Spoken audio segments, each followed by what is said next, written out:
Thanks, Freak. And another fantastic win by Copenhagen Wolves there. As Irene put it, they kind of have that promotion tournament magic, at their backs.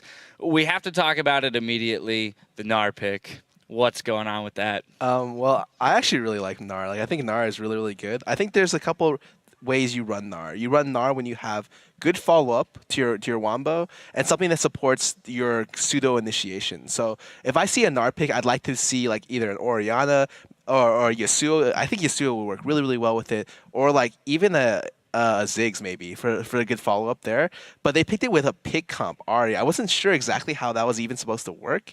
I actually had no idea what the idea of their team comp was supposed to be. I didn't seem to have an identity. Just people picked champions they wanted to play, and then eventually it just kind of collapsed on itself. I feel like they got drafted both games, and they got out level 1 both games as well. So it seems that H2k did not come into this set prepared for how strong Copenhagen was going to be. I'd say the other interesting thing about Champion Select 2 was that H2k did throw those 3 mid lane bans at Soren and then chose not to first pick a mid laner, therefore leaving Yasuo up for him. So Xpecial, what on earth would possess you to do that? It was something that was banned prior to that. Basically, H2k is saying that Soren XE isn't that strong on other than these champions, and Soren XE is actually doing really, really, really well. He got a first play with a gank, and then he started dominating mid lane, got the turret, went bot lane, got a bunch of kills, and Soren XE is looking really, really good. And Forbidden's not like this god that I was being told about, and I'm being misled here, and I'm a bit sad about that. Well, and then we have to give some credit to Airwax in the jungle, because he did bring that Gragas to the mid lane a few times to kind of get that lane rolling. So in that jungle matchup, we did see some jungle ban focuses and things like that, or at least the early Kha'Zix pick away rather, and it didn't seem to pay off. Scarra, when you have that kind of a matchup where there's clearly a lot of weight put on the mid lane, wouldn't you expect that H2k would match that aggression in the mid lane? It seemed that Airwax the H2k's general idea was look, the other team had very high priority on Kha'Zix. We should also have high priority on Kha'Zix. So they took Kha'Zix away from the other team, and they just decided to play Gragas jungle, which I thought was... I actually really disliked Gragas jungle. I don't think it's that good, but he was able to make it work because he had a really, really strong plan of how he wanted to play out the game. He got 3 buffed, same as what they did to the other team. So he's behind in levels, but he was still able to outperform Trashy because he was able to find consistent ganks throughout the game. He pretty much set up a tent mid and camped that for 10 minutes straight. And Trashy was able to burn, I think, except for the top lane gank, which I think should have been a kill, he didn't get another successful gank till the bot lane gank at 12 or 14 minutes. And I think that's really, really bad. If you're the jungler that's ahead of the other jungler, you 3-buff him, and he is more impactful than you, then that means that I think Airwax played this game really, really well, and he's the reason why they won. I like that. Let's delve into a little bit more about what Copenhagen Wolves did correctly. So outside of the jungle aggression from Copenhagen Wolves, Xpecial, what exactly is lending to these pretty easy or seemingly easy wins there for Copenhagen? First off, the top lane pick, they picked Maokai against gnar, and what happened is that Maokai outskills really well. He can fall behind a little bit, it's not a big deal, and we saw gnar was up in CS at one point, but both their top lane and bot lane were lanes that do fairly well into the mid game, and they just had Yasuo get strong, get ahead, put jungle pressure mid, and just send Yasuo into a side lane, and just went through the mid lane pressure. And that's all they needed to do, just let the Yasuo carry the game and have their other lanes just be support. And that's really what happened. And HK aren't able to win lanes hard enough for that to not take over the game. Yep, Soren, one of the players in our featured matchup there in the mid lane, definitely performing strongly. We're going to move on now to our Twitter question of the day, which earlier in the show we asked you to tweet us and tell us which teams do you think will be qualifying for the LCS today and why. And here are some of your answers. At Frost says, gotta give it to CW. Woolite is way too strong, and I have to support Youngbuck, one of my favorites. I think, yeah, they're doing really, really well. I was really surprised by their performance. I think rather than it be individual performance, I think they're all playing pretty well.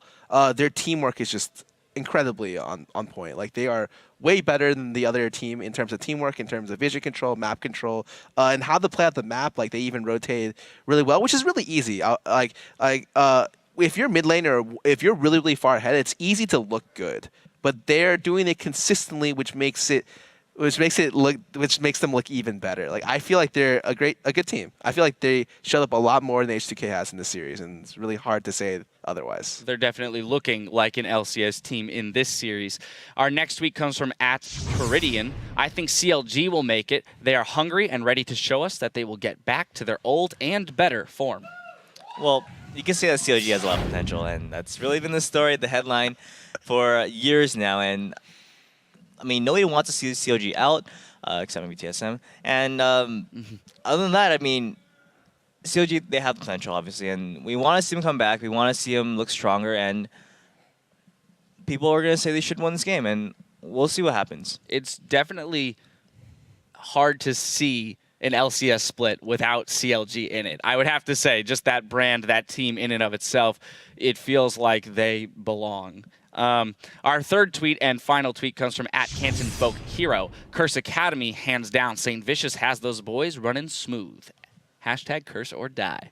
Well, my original thing is that going into this series, CLG has the edge. I think they have a pretty decent edge too. But CLG has never been a team that has a very strong emotional strength throughout the series. So they go on tilt very, very easily. And it's really easy to lose to stupid stuff. Like, let's say someone gets caught in the middle of nowhere and you lose a Baron off it, you lose the game. And then the emotions leading up to that play and can really, really impact the next play. Like, it's really hard for me to see a CLG that's not emotionally invested into every single game. And because of that, that's like a really, really big weakness. Like, they go on tilt really, really easily.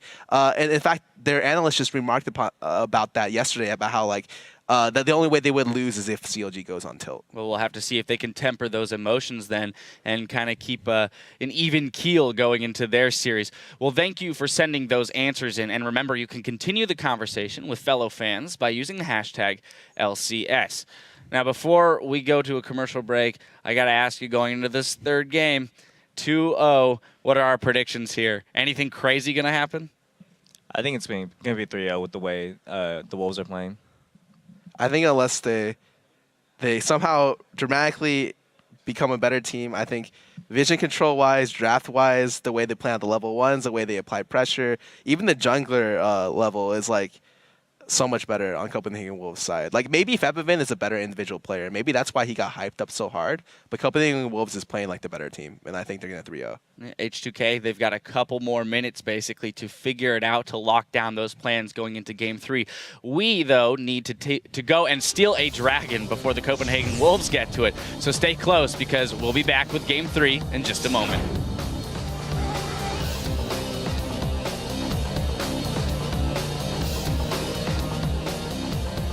Does for them in the mid-game. Oh, there it is. Oh, look at that. The body slam flash into the ulti. Fabivin has no way of getting out for that one. Oh, look at that with a knockback into the turret. There's the root as well. What a good play by Copenhagen Wolves. Airwalks come in. Uh-oh, There it is. the flash body slam, the explosive cask as well. A lot of damage. Trashy plays such a good J4. Oh, My man. God, gone. Down goes the Vivin. Final push of the game or the final team fight. Here we go. The knockback comes in. He finds two. Down goes Hjarnan.